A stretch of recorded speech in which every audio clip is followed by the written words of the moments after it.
following podcast is being brought to you by the Defy Life Podcast Network.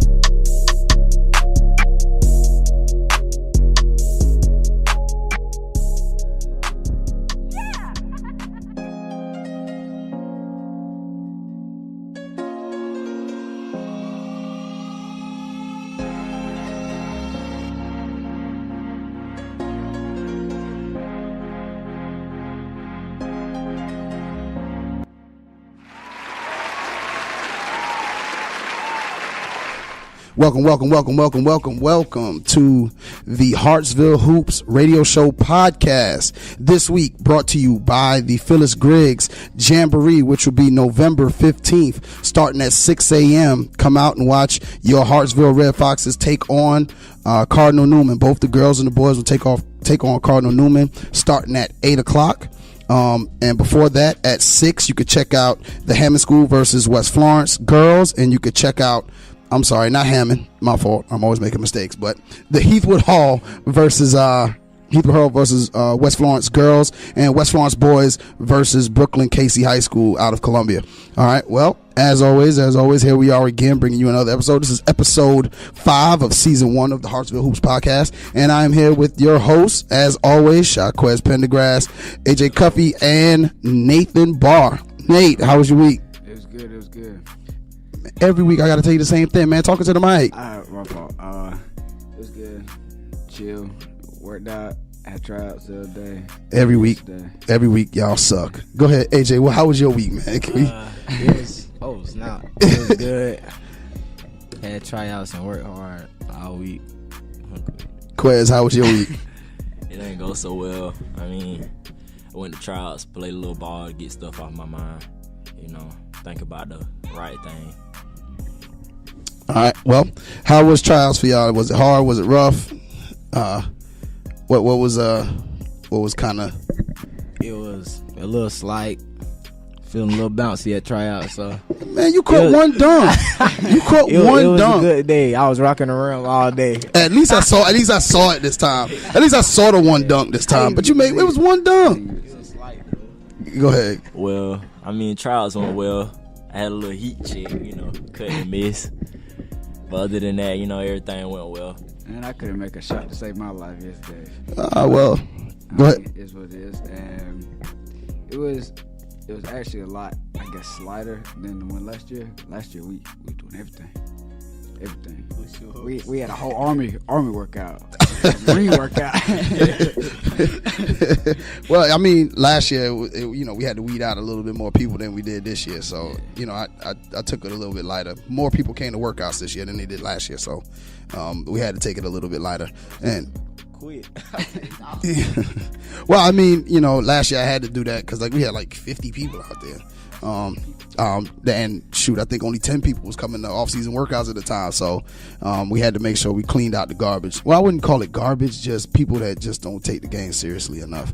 But for those who came yesterday and didn't make the team, once again, shouts out to you for coming out and trying out. Don't quit, because as we talked about on episode 2, AJ Cuffie at one point was cut from the team his freshman year, and now he's looking at being a starter his senior year, and has played varsity for 3 straight years after being cut. So that is a great thing. So that just goes to show you that you just don't stop, you don't quit. All right. So we're gonna get into a couple of things for today, for this week. We got the big football game coming up on Friday, Myrtle Beach against Hartsville. What do we got? What do y'all think about that game? Who gonna win that game? That's gonna be a tough game. It's gonna be a tough game. Hey, come on, man. What you mean it's gonna be? Hartsville. My North boys gonna show out. Boy. What is with? Here you go with the North again. Here you go with the North Quiz again. know about it. Quiz know about it. But then again, man, that's gonna be a tough game. I wanna take it back to 2015 on that playoff game against Myrtle Beach. We led the half, but the guys ain't finished strong. But good luck to y'all boys though. Yeah, definitely good luck to y'all. Coach Calabrese and staff have done a great job of having y'all undefeated up until this point. So, I mean, that's a good deal. So, we're going to move on to our topic of the day. We're supposed to have an interview with Mr. Lenard, our administrator of the week. But, yeah, as always, Mr. Lenard is late because he's out there taking care of business. So, we're going to get into our topic of the week, which is going into the preseason. What are some of the things we need to do to get ready for November 27th?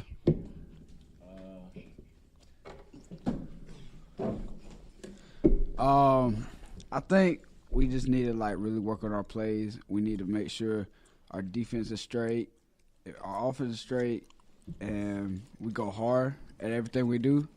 So when we come to this situation, or when we come to November 27th, we're ready and prepared, because preparation is a main key to success, and if you're prepared, you can succeed. We need to work on our strength and conditioning, and Facts.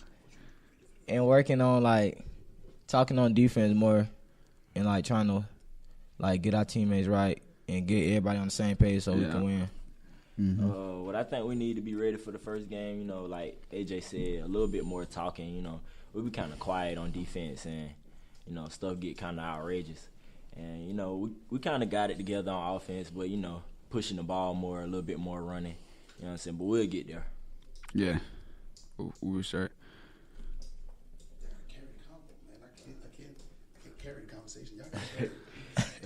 Nah, if we talk more and get more comfortable with each other, then we'll be straight.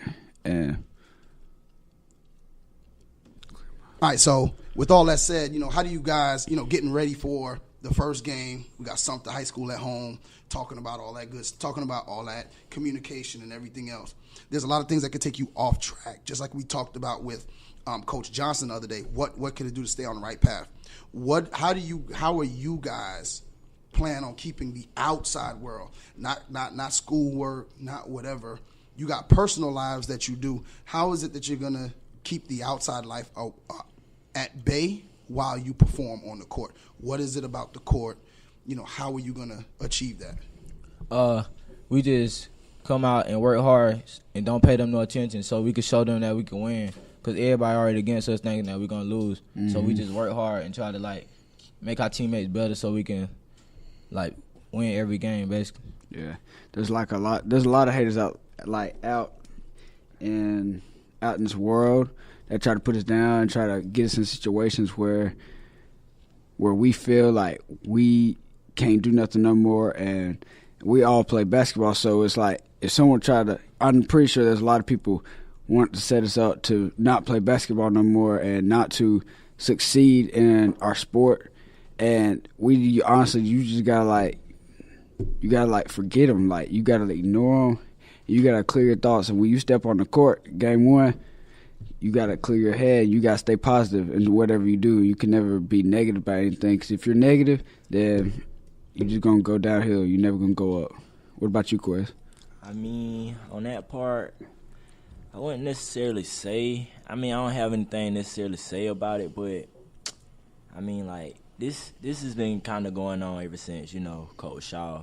People doubted us, always doubted us. We had the talent here, just never had chemistry. So, I can't really say how this year go with the fan base, but I haven't heard any, doubting yet. So I can't really have anything to say about it. So Quez, I know throughout your high school career, you've had conflicts and stuff. And with you playing basketball, what are some things you do to clear your head and try to stay out the bad? Some things I do to clear my head, I got some good music, I stay in the gym, I love to put my headphones in, just weave everything out. So, turn the music all the way up where I can hear nothing. True. Basically. Yeah.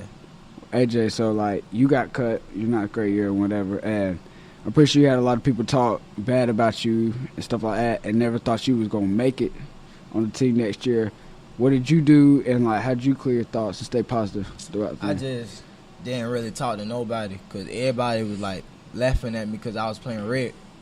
But then they thought I was just going to play bad, and they used to come to the games and I used to be killing. And then that one, I just told everybody that laughed at me I was gonna make varsity. I was gonna play varsity the rest of my years, and they just laughed at it and thought it was a joke. And then when I came back and made varsity with all the good guards that came, like Trae, T. Mack and them, everybody just started like thinking I was like getting better. And, like, everybody knew I worked on my game. Yeah, like. Well, AJ, tell us a little bit about where the balance came from. Where that come from? Yeah, the balance. Tell us a little bit about where the balance just like it came natural. Came natural. I gotta think. I got a thing for people out there that like you get cut. Don't give up. Like Coachy said, you don't ever give up. Like you should always push yourself. And I know my middle school year, I got cut in my 7th and 8th grade year. But I think honestly, I wasn't ready for what was to come. And so like 9th grade, when I came to school, and I figured out. So coming in 9th grade, I really had to think about it. Like I really had to sit down and actually think what will help me get on the team? What do I need to do to get on the team? And I pushed myself, like everything we did. Like I know my fat self probably about died most of the time, but I had to push through it. Like I had to push through the pain, and it hurt sometimes, but I had to get through it. And like Nate said, like don't never give up, because I mean Never. work ethic will take you a long way. And you know, like I'm still working now. It's a lot of us still working. Everybody's You're still working working, against a yeah. lot of people all over the world, you know. So that work ethic will take you a long way, you know. I feel like everybody should work, you know, put a little bit of off time into your time of the day to get some work. And ain't nothing wrong with that. Yeah, sure. All right, well, I got a question for the seniors. So, AJ, with this today, AJ and Shaquez, today is your last practice. Okay. Today is the last time you'll ever have another first practice. What are you feeling today? Let's start with you, AJ. I'm excited about it because I'm ready to work with my brothers to chase this ring. Because I came up short in the second round 2 years straight. And this is my last year, and I ain't want to go outside on my senior year. Well, you know, I'm excited about it. You know, I'm coming back off a big injury. I actually sat out like 10th and 11th grade year, so you know I'm back at it, and you know it's been well. You know, playing with my boys over the summer. You know, we getting back at it, and I'm you know going out serious. First and last practice. You know, got to take this rain thing serious, like AJ said. We just gotta we gotta stay focused to all of our practice, because every practice gonna help us with something. We're gonna learn and be comfortable with every practice. Like as practice goes, we'll be more comfortable. That's what I'm trying to say. All right, so my last question for you guys is this, and we're actually trying to wait on Mr. Lenard right now. But last question, because we're going to save this for the end. With the season starting, and let's forget about the season. Let's forget about going hard and rings and all of that. And think about it in its purest form when you first started playing. Like, and we'll start with you, Nate, and just go around. What does basketball mean to you? Go. So basketball really means a lot to me. Like I didn't really figure how much it really meant till my 9th grade year, and I really seen like what it really takes to love basketball. Like it's a sport, but it means something. Like not only it like helps you with life situations, and it helps you like at home. It just seems like you could balance everything if you have basketball in your life. And like Coach said, like running, like what am I trying to say? Like dying on a treadmill, which means you giving your all. I give everything I have with basketball, and I try my hardest at everything I do with basketball. And like the sport is just something that is always gonna be with me for the rest of my life. What about you, AJ? Basketball basically like my heart, because that's the only thing I live to do, basically. Like that's what that's what I'm trying to use to get me and my family out the hood. So I just use basketball. Like basketball take away my stress and everything that goes on outside of everything.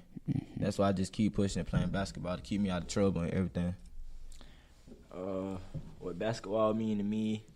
Basketball means a whole lot. I mean, I could always play baseball and football and every other sport just through talent, but turned out that basketball was, the main sport, just a whole lot of stress, hard work, having fun, work ethic. Basketball it just means so much. It's a lot to it, a lot of responsibilities.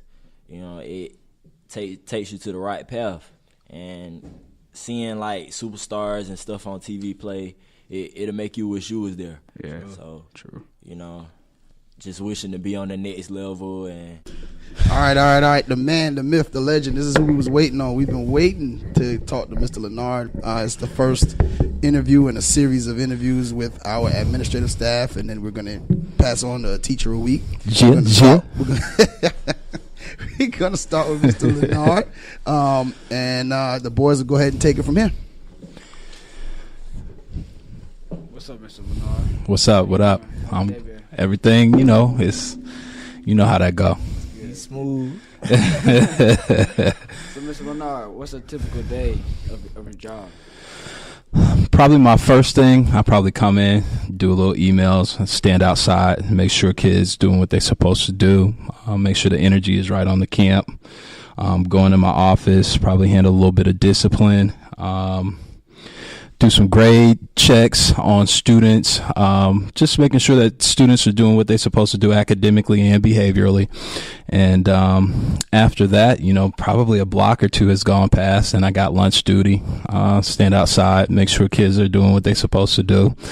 And then probably do some observations in between and some of that. So going in the classrooms, checking and making sure that teachers are teaching bell to bell, making sure that students are engaged, just making sure that they are following the lesson, participating, and just being good academic students. So I heard you talk about behavior-wise. So, like, what kind of conflicts comes through your office all the time? Man, a long list of things from A to Z. Primarily, number one, we see a lot of tardies, absence, disruption types of things. So students talking too much in class. And then you have sometimes some high level things where students, have decided to partake in some things that they shouldn't have taken while on campus, and so that gets them into a whole nother level of trouble. So we try to minimize those by being out and about and making sure that we can minimize an opportunity for students to get themselves in that trouble. So, like, I know with all these conflicts going on, it can maybe ruin your day. So, like, what motivates you, like, during the day if you're having a bad day? That's a really good question. Really, with 1,200 kids on the campus, there's always a positive story somewhere. And the more kids that you connect with, the more kids that there's always someone that can brighten your day. So, for instance, today, I talked to a kid that ironically he did not have a good freshman year. And now his brother is here, and his brother is struggling a little bit, but he has grown up quite a bit.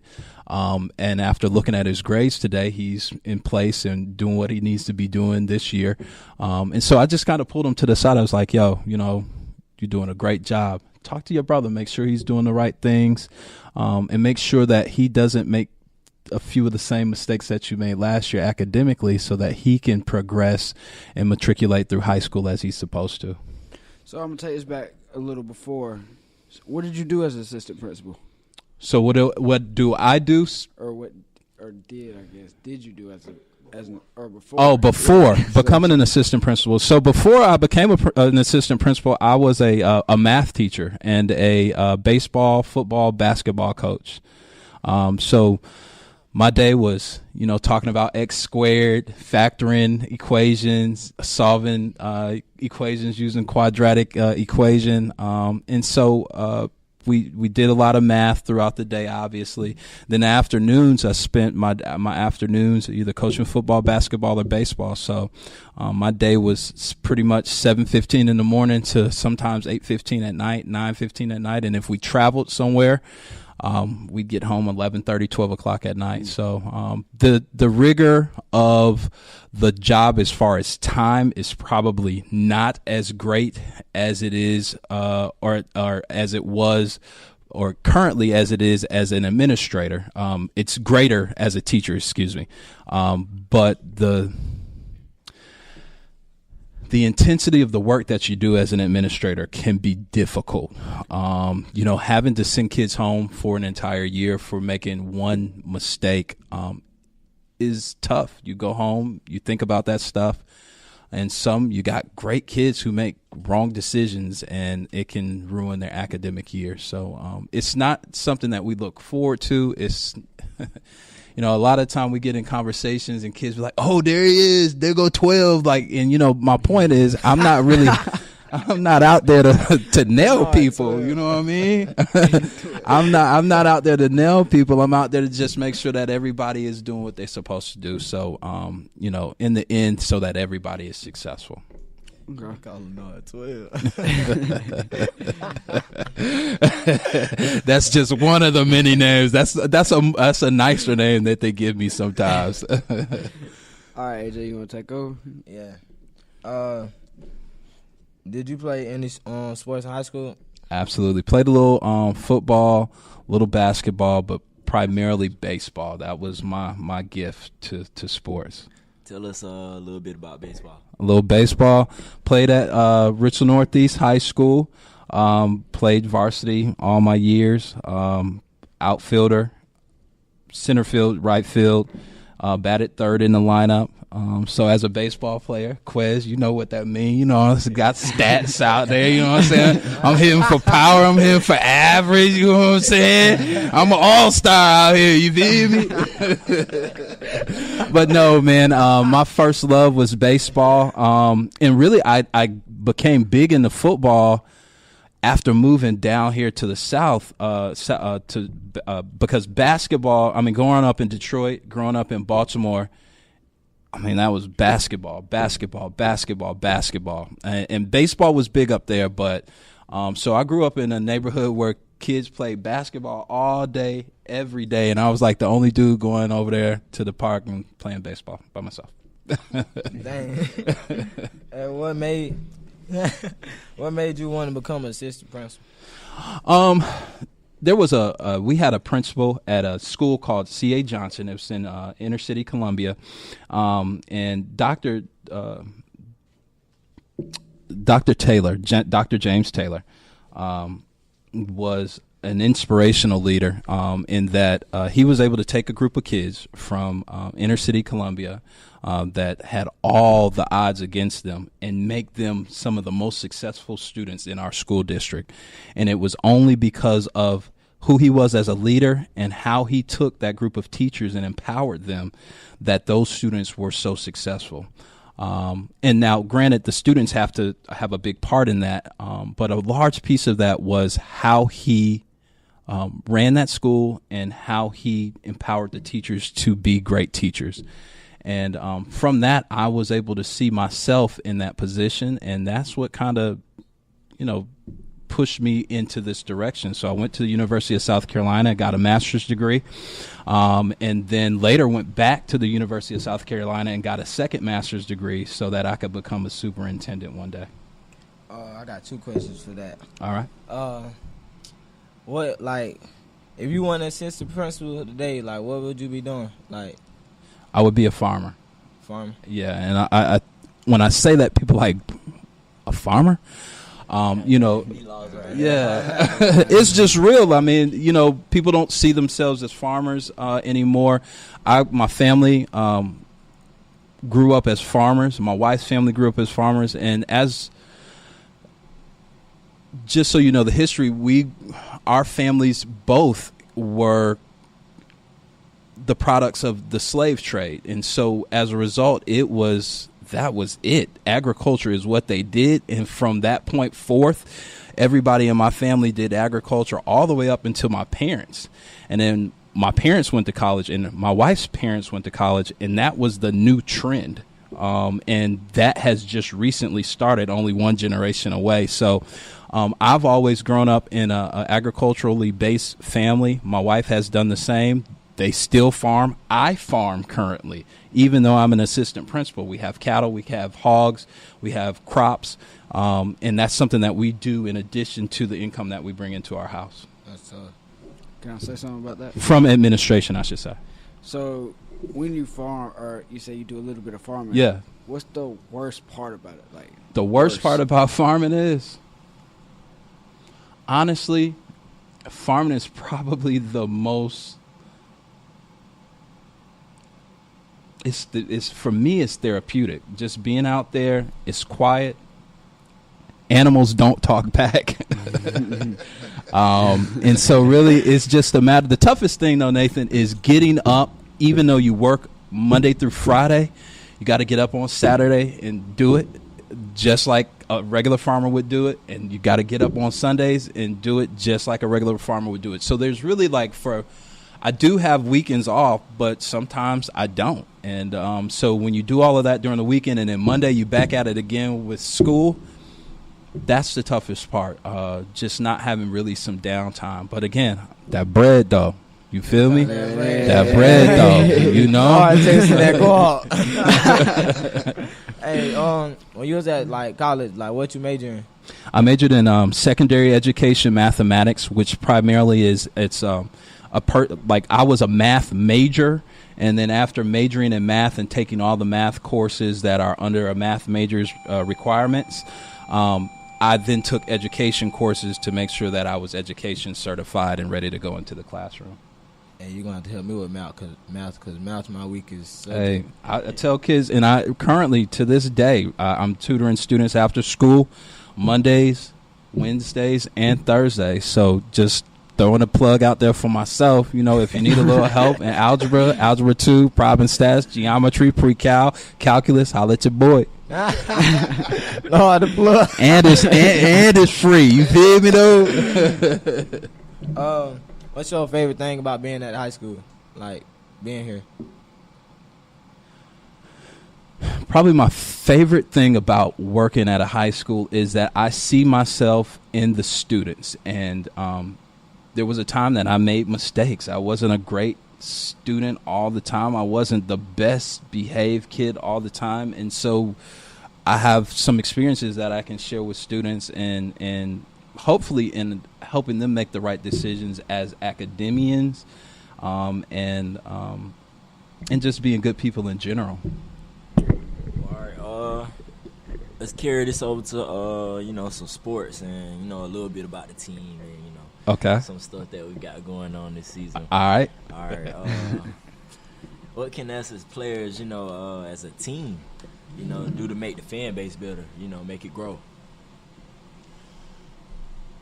I think one of the things y'all are doing now is you're trying to get community age grade school kids into the school for camps, stuff like that. One of the things I did while we were at airport and while I was at airport and while I was in high school at Richland Northeast, we allowed community kids and we went and recruited kids from different schools and not recruited, but just put information out so that when those kids came to our camps or came to our program, tryouts or those types of things, those kids could identify who we were as baseball players. And to them, we were stars. And that created a fan base beyond the school itself. I think the other thing that Coach English is doing for you all is he's changing the culture, and that was one of the things that he and I talked about when he came along. Having a different expectation as far as the grades, having expectations as far as behaviors, having expectations as far as community involvement and how you all do the Thanksgiving dinner thing.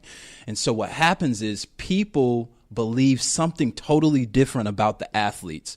It's not about how good you all are as basketball players. That's a big piece. That's probably 80% of it. But the other 20% is, how do people feel about you all as individuals? And are you the type of kids that they want their kids to follow behind? And if Coach English can create that, everything else will take care of itself. And so over time, it will take time to build, but y'all are moving in the right direction. All right.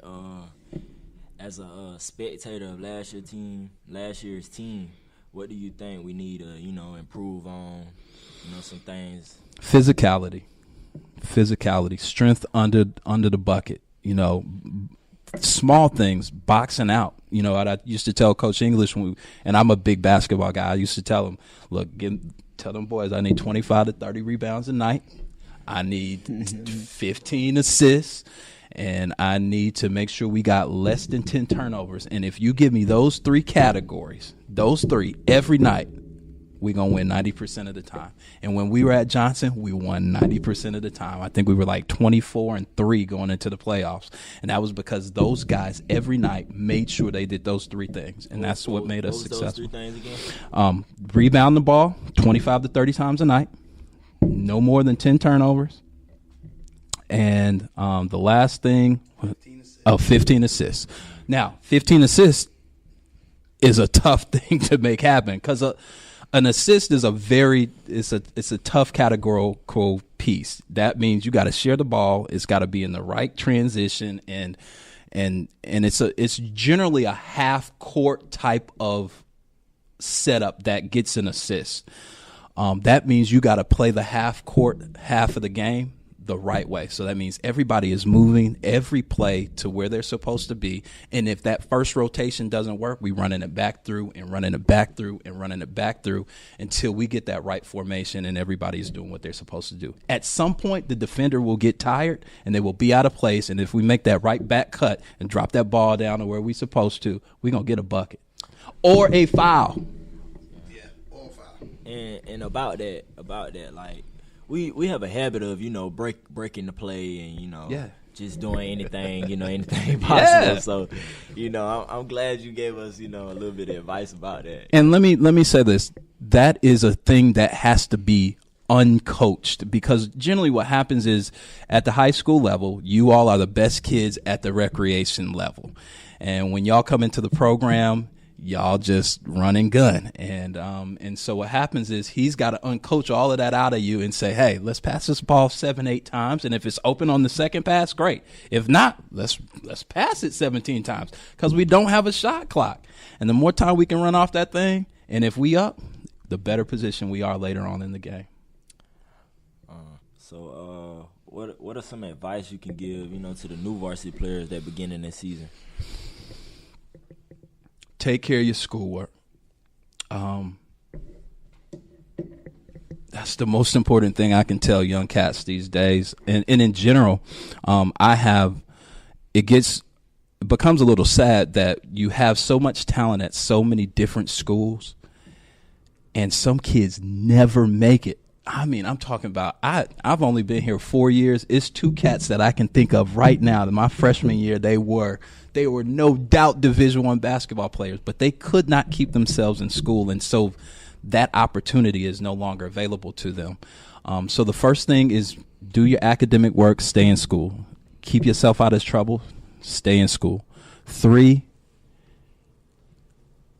max all the way out at practice. If you do that at practice, the game flow is just that much easier, and where where you're supposed to be, where your other players are supposed to be, and you become a coach on the floor. And if coach can have 5 guys that are on that floor that are supposed to know where everybody else is on that floor, it won't be anybody that can beat y'all. I promise you, because that's what other coaches are struggling to make sure that their 5 can do. So how's the program, increased and gotten better since you've been here, administrator at our school? I think from what I've seen, discipline.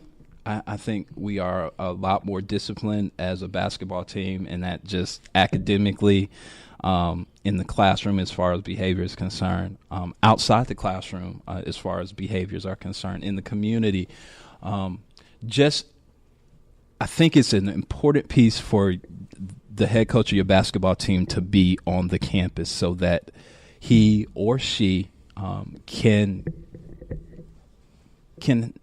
have expectations and can have immediate consequences for things that aren't going right for the students. And so sometimes Coach English has been a mediator in a sense to keep some of his players out of some tough situations because he was able to get in there and help out. And I think that's probably the main reason why this program is kind of taking off a little bit more, is because he is here on this campus and he has the opportunity to oversee you all throughout the entire day. Even though he doesn't have immediate contact with you all 8 hours of the academic day, if I needed to call Coach English and I said, hey, I got AJ in my office, I need you to come and talk to him, he could go get a teacher to cover his class and he could come down and talk to AJ immediately. And that's an immediate reinforcement. And that's something that we haven't had in a little bit.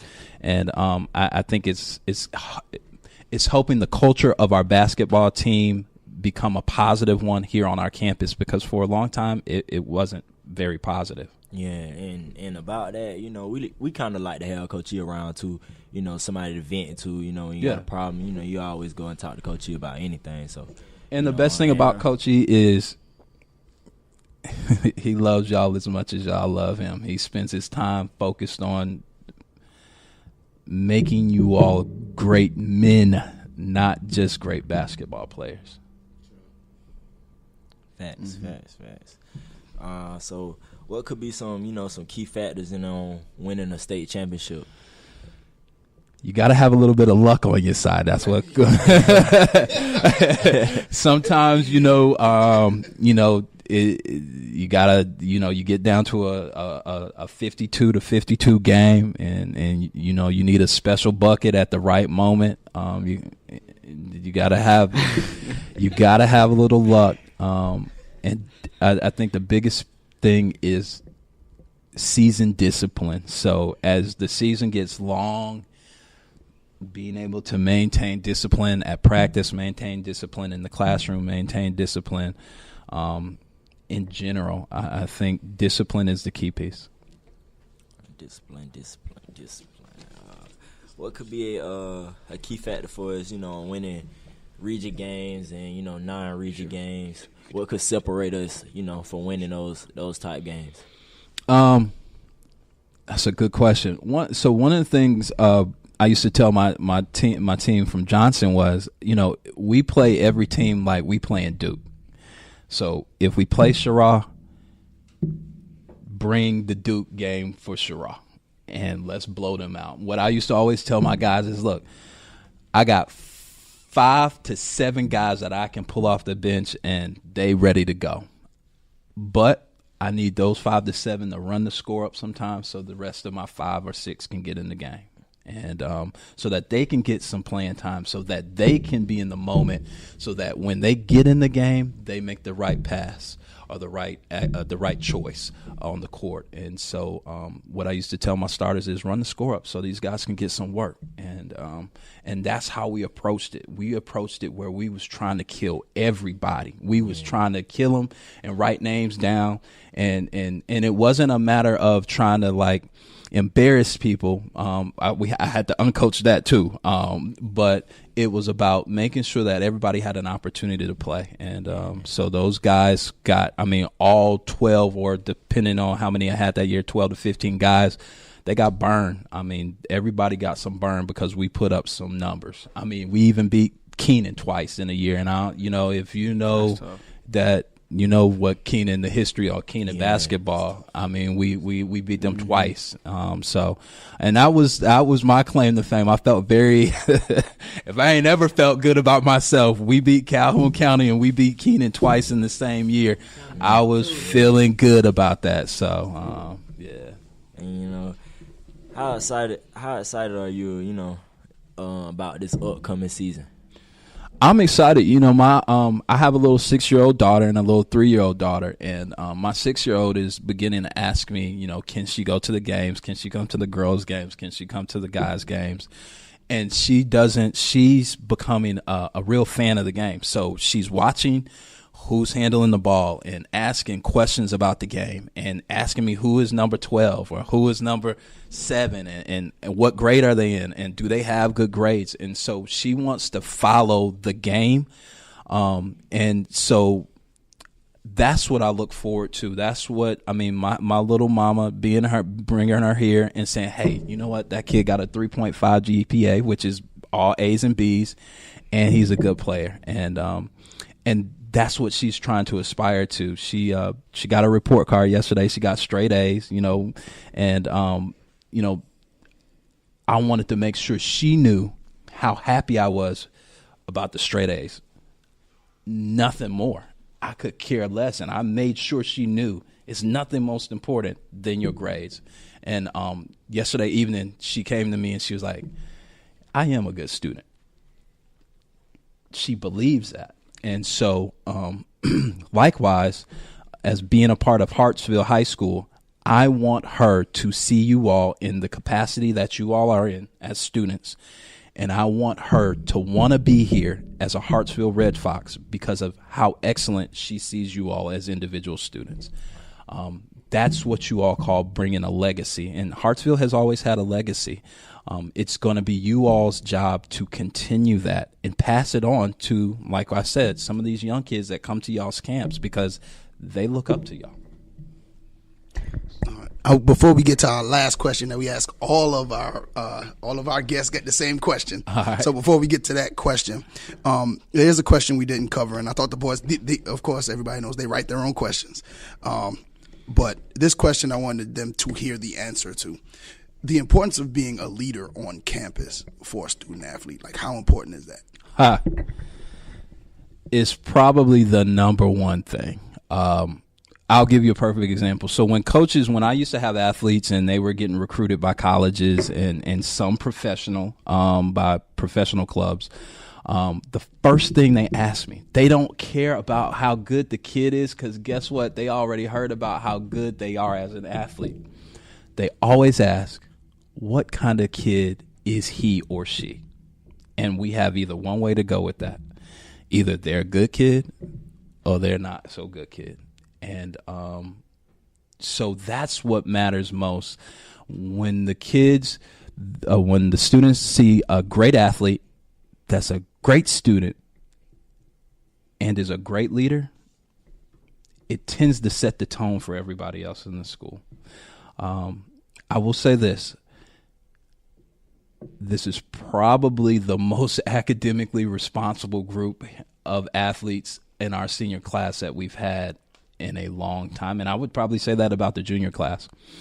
And so I think there's been a culture that emanates and it's improving the academic well-being of our student athletes. And I think if we can keep moving in that direction, we'd be great. But the best thing about your top athlete on your campus, if they're a great student, man, it changes the culture of how everybody follows behind them.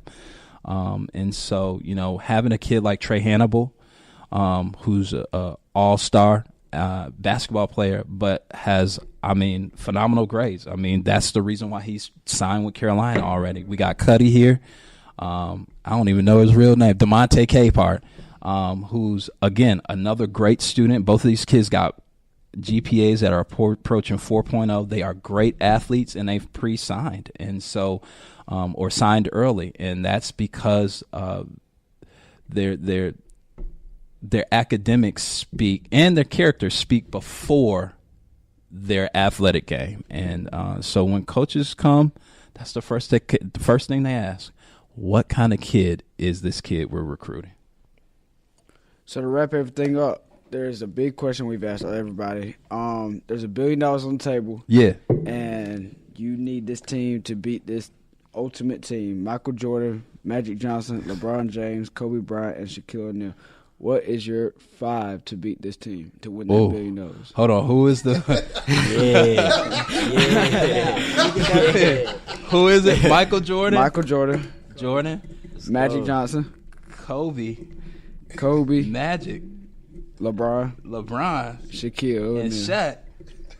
And who I'm supposed to? Supposed to beat them, boy. You got them names wrong. That's the GOAT. That's the mama. That's the king. You got those names wrong. Hey, I'm sorry. I'm trying to figure out. Let me go with I'm gonna go old school with y'all. Now, mind you, it can be in their all the players. These players are in their prime, and you're picking players In their prime.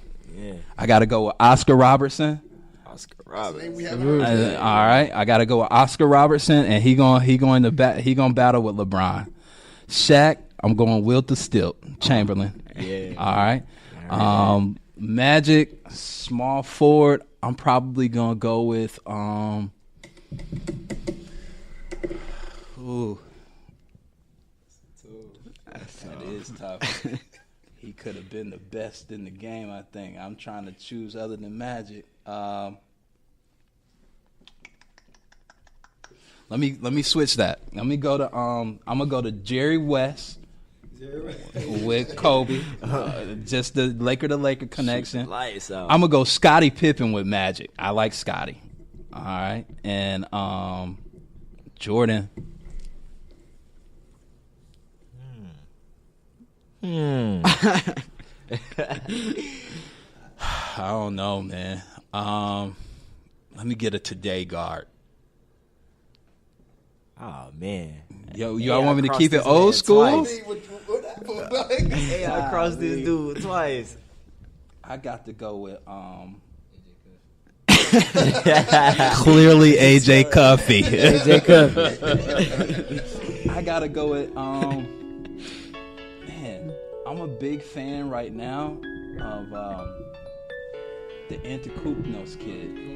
Yeah, I can't even pronounce this, the Greek freak, but I feel like, he got a little height, he can handle that rock, and he can boom that thing at any given moment. So I feel like with the Greek freak, Jerry West, Scottie Pippen, Oscar Robertson, Wilt Chamberlain, it's going to give these guys a run. But that's the reason why y'all picked those 5, because those are probably the best 5 ever. Best 5 in the game. All right. All right, Mr. Lenard, man. That everybody, just to let you know, that was Mr. Lenard, an administrator here at Hartsville High School.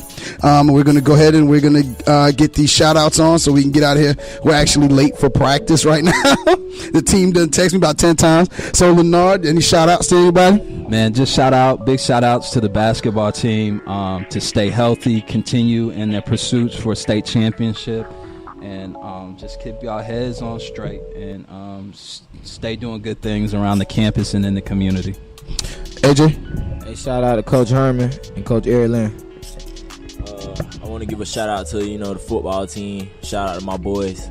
Good luck on that win y'all go get this Friday coming. Shout out to the football team, like Shaquez said, and shout out to the players and the coaches. Shout out to everybody, administrators and all. All right, once again, we want to shout out to the school district for giving us an opportunity to do this. Shout outs to Corey Lewis for supporting our what we got going on, and we appreciate it. Mr. Nelson, who came through earlier and recorded us for RFTV. We're going to go ahead and get out of here. As always, we are Red Foxes. Red Foxes. Shh. You hear that? Listen closer. That, my friend, is the deafening sound of focus. It drowns out all the useless noise that can clutter the moment. Naysayers don't exist. Haters? Smaters? The peanut gallery? Who's that? When you in your zone, all that noise and all that buzz is just elevator music. So, enjoy your journey, focus on your goal, and bask in the quiet roar that is progress. Because when it's your time to shoot that shot, spit that verse, or close that deal, the only voice that matters is yours. Defy life.